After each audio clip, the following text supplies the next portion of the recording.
Isarana eramu si eratsayaku Ritumpuzana harinay tsitua Ninanuluranau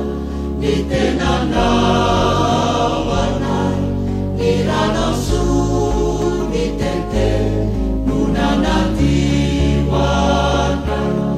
Iulan jauh senangini tapi kau Yesus saliku fei nampak matu jana yamina mifana huta dawanayu robasuana ri Yesus misau jana usaha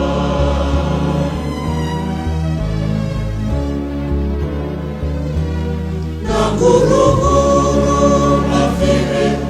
nifunau Jesoti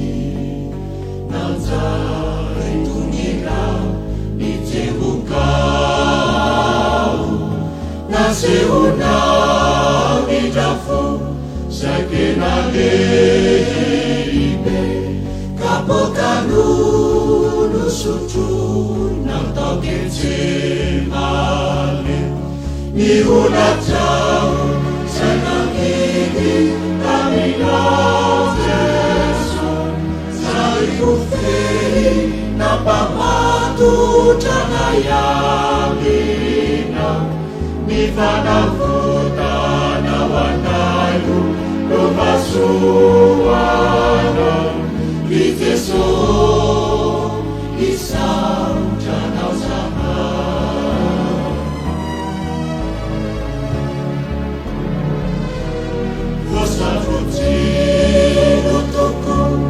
Minuana Yesus Voka buka sinu latsai nakua Ni edikya kuara Jana harayana Laifu nanti Anisi Janu menubilau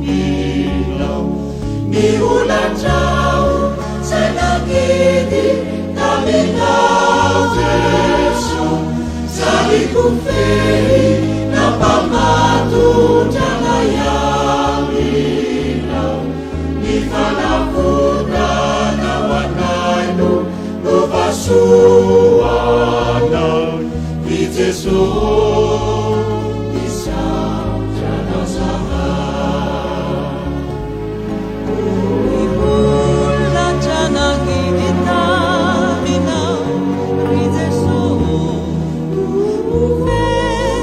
Pamatuja anayamina Ifana vutana wanay Nulu basua huwana